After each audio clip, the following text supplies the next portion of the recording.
ناظرین، آج کی یہ ویڈیو حکیم لقمان کے بارے میں ہے۔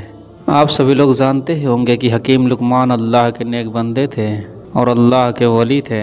حکیم لقمان رحمۃ اللہ علیہ کی ولادت حضرت داؤد علیہ السلام کے دور میں ہوئی اور آپ کا وصال حضرت یونس علیہ السلام کے دور میں ہوا، جو گملہ کے قریب ہے اور گملہ فلسطین میں واقع ہے۔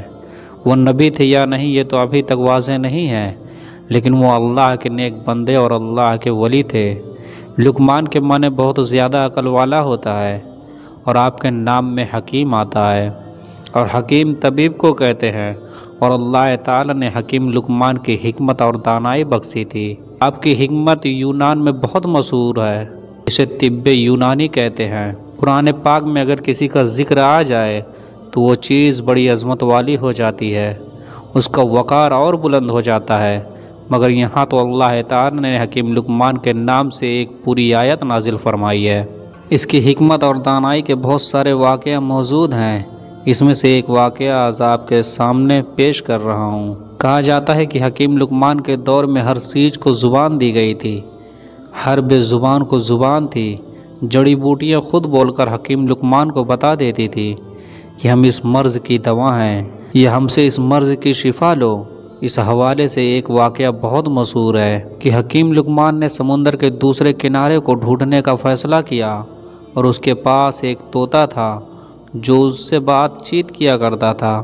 حکیم لقمان نے اپنی حکمت سے جڑی بوٹیوں سے ایک ایسی دوا تیار کی جس کے کھانے سے طوطا بغیر کچھ کھائے پیے اور بنا تھکے 6 مہینے تک اپنی اڑان جاری رکھ سکتا تھا۔ حکیم لقمان 2 ایسی گولیاں تیار کر دی، ایک اپنے طوطے کو کھلا دی اور دوسری گولی طوطے کے گلے میں باندھ دیا، اور طوطے کو نصیحت کی کہ تم اس گولی کو کھا کر 6 مہینے تک بنا تھکاوٹ کے، بنا بھوک پیاس کے اڑ سکتے ہو، اور ساتھ ہی یہ نصیحت کی کہ اگر تمہیں کہیں پر بھی بھوک اور پیاس اور تھکاوٹ محسوس ہو تو تم دوسری گولی کھا کر وہیں سے واپس ہو جانا اور آگے مت جانا۔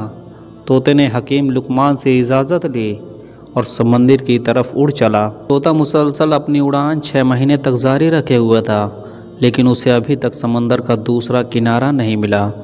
طوطے کے اڑتے ہوئے اب 6 مہینے سے زیادہ ہو گیا تھا۔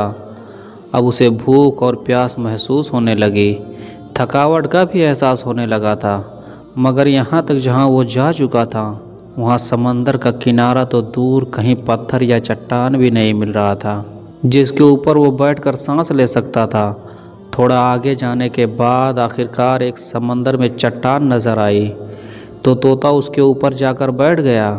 دراصل وہ چٹان نہیں بلکہ ایک بہت بڑی مچھلی تھی، لیکن طوطے کو ابھی یہ نہیں پتا تھا کہ یہ چٹان نہیں، یہ ایک بہت بڑی مچھلی ہے۔ تھوڑی دیر میں اس مچھلی نے تھوڑی حرکت کی تو طوطا بہت حیران ہوا اور پریشان ہو گیا کہ وہ یہ کیا دیکھ رہا تھا کہ یہ چٹان ہل کیوں رہی ہے۔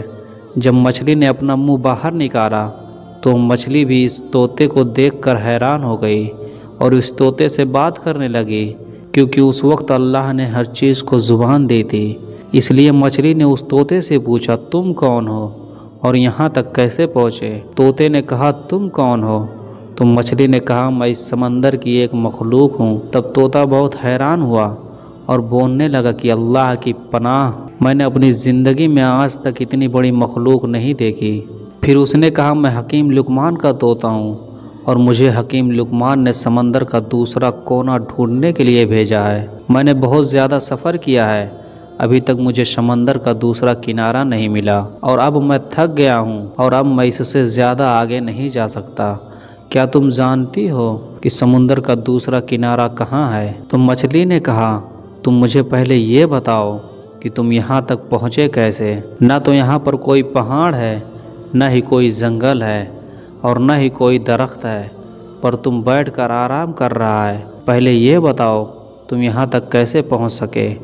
اب اس نے حکیم لقمان کا سارا ماجرا اس مچھلی کو بتا دیا۔ پھر اس مچھلی نے کہا، سمندر کا دوسرا کنارہ کہاں ہے یہ مجھے نہیں معلوم، لیکن میں اتنا کر سکتی ہوں کہ تم جہاں سے آئے ہو میں تمہیں وہاں پہنچا سکتی ہوں، لیکن اگر میں سمندر کے اندر جاتی ہوں تو بہت بڑی مچھلیاں سمندر میں موجود ہیں جو مجھے کھا سکتی ہیں۔ طوطے نے کہا، ٹھیک ہے، تم مجھے وہاں بھیج دو،